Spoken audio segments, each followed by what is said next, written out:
Albert Einstein once said, everybody's a genius. But if you judge a fish by its ability to climb a tree, it will live its whole life believing that it is stupid. Ladies and gentlemen of the jury, today on trial we have modern day schooling. Glad you could come. Not only does he make fish climb trees, but also makes them climb down and do a 10-mile run. Tell me, school, are you proud of the things you've done? Turning millions of people into robots, do you find that fun? Do you realize how many kids relate to that fish? Swimming upstream in class, never finding their gifts, thinking they are stupid, believing they are useless? Well, the time has come, no more excuses. I call school to the stand and accuse him of killing creativity, individuality, and being intellectually abusive. He's an ancient institution that has outlived his usage. So, Your Honor, this concludes my opening statement, and if I may present the evidence of my case, I will prove it. Proceed. Exhibit A. Here's a modern day phone. Recognize it? Here's a phone from 150 years ago. Big difference, right?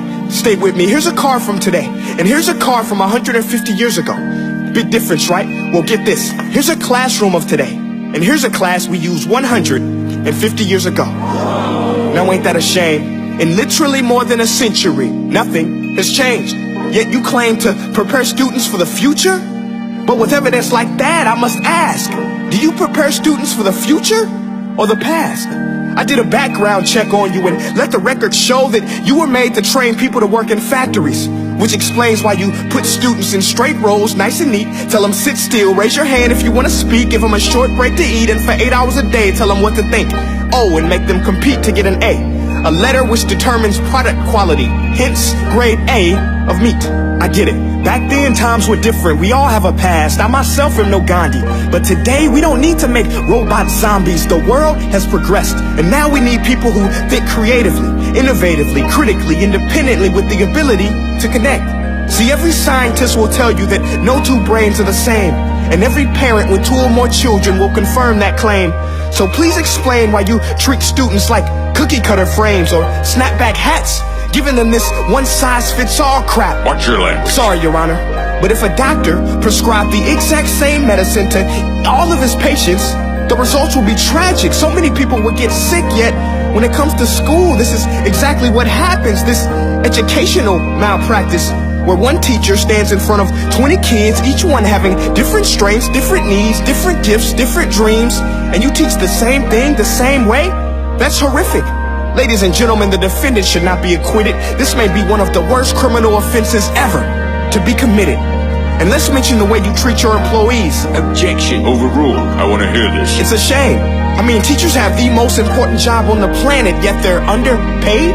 No wonder so many students are short-changed. Let's be honest.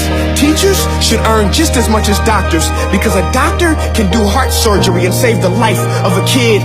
But a great teacher can reach the heart of that kid and allow him to truly live. See, teachers are heroes that often get blamed, but they're not the problem. They work in a system without many options or rights. Curriculums are created by policymakers, most of which have never taught a day in their life.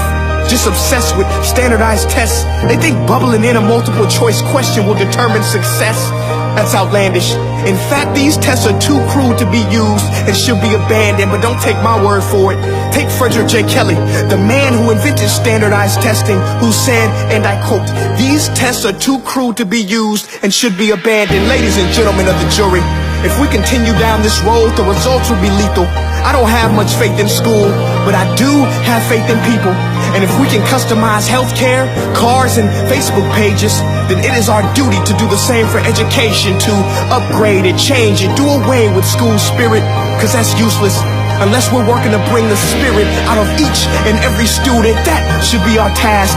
No more Common Core. Instead, let's reach the core of every heart in every class. Sure, math is important, but no more than art or dance. Let's give every gift an equal chance. I know this sounds like a dream, but countries like Finland are doing impressive things.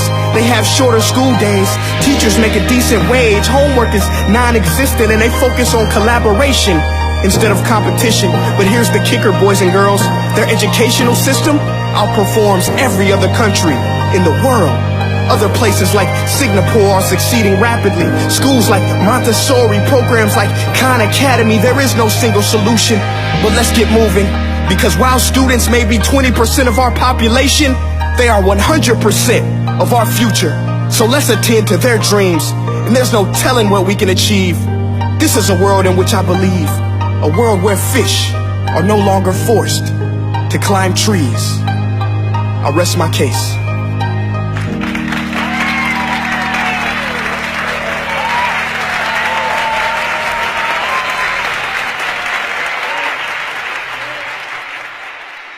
Hey guys, my name is Prince EA, and I want to say thank you so much for watching my video. But now, I want to know what you think.